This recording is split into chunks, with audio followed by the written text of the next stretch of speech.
ఓం శుక్లాంబరధరం విష్ణుం శశివర్ణం చతుర్భుజం ప్రసన్నవదనం ధ్యాయేత్ సర్వవిఘ్నోపశాంతయే. జ్యేష్ఠా నక్షత్ర సంబోధం శ్రేష్ఠ బుద్ధిం ప్రదాయకం. బుధవారం ఇదం పుణ్యం నమామి బుధనాయకం.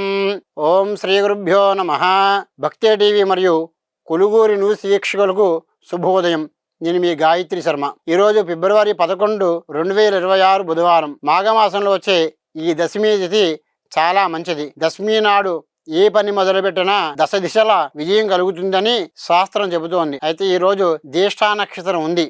ఇది చాలా సీనియారిటీని అధికారాన్ని ఇస్తుంది. కానీ బుధవారం నాడు జ్యేష్ఠ రావడం వలన చిన్న మాట కూడా పెద్ద గొడవగా మారే ప్రమాదం ఉంది. మరి ఈ రోజు గ్రహస్థితిని ఎలా బ్యాలెన్స్ చేసుకోవాలి పంచాంగ రీత్యా పరిశీలిద్దాం. ముందుగా నేటి పంచాంగ వివరాలు. ఈ రోజు మాఘబాహుళ దశమి. ఈ తిథి ఈ రోజు పూర్తిగా ఉంటుంది. దశమి తిథి నాడు గృహ ప్రవేశాలు, వాహన కొనుగోలులు మరియు ముఖ్యమైన ఒప్పందాలు చేసుకోవడం చాలా శుభప్రదం. ఇక నక్షత్రం విషయానికి వస్తే బుధగ్రహానికి సంబంధించిన జ్యేష్ఠ నక్షత్రం ఉంది. అంటే జ్యేష్ఠ నక్షత్రం ఉన్నప్పుడు తెలివితేటలు అద్భుతంగా పనిచేస్తాయి. కానీ అహంకారం, ఇగోలు రాకుండా చూసుకోవాలి.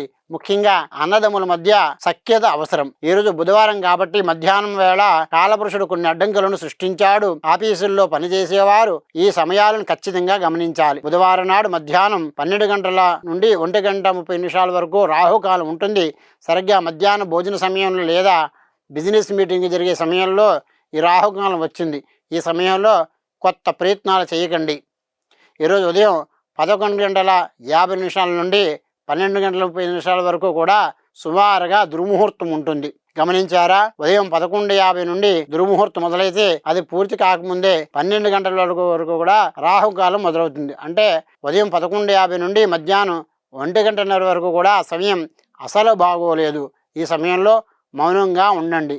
మరి మంచి పనులు ఎప్పుడు చేసుకోవాలి గురువుగారు అంటే ఉదయం 11 గంటల లోపు సమయం చాలా బాగుంది. అలాగే సాయంత్రం వేళ జ్యేష్ఠ నక్షత్ర బలం వల్ల విష్ణు సహస్రనామం చదువుకోవడం వల్ల మనశ్శాంతి లభిస్తుంది. ఈరోజు బుధవారం మరియు జ్యేష్ఠ నక్షత్రం బుధుడి నక్షత్రం కలయిక డబుల్ మెర్క్యూరీ ఎఫెక్ట్. అంటే మనం అనుకున్న దానికి అనేక రెట్టింపుల ఫలితాలని ఇవ్వడం జరుగుతోంది. బుద్ధి బలం కోసం వినాయకుడికి గరిక సమర్పించండి లేదా పెసలను నానబెట్టి ఆవుకు తినిపించండి.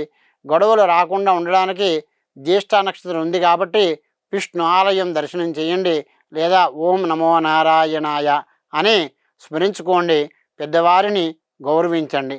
మీ బుద్ధి కుశలతో విజయాలు సాధించాలని కోరుకుంటూ రేపటి ఏకాదశి విశేషాలతో మళ్ళీ కలుద్దాం. శుభమస్తు, అవిఘ్నమస్తు.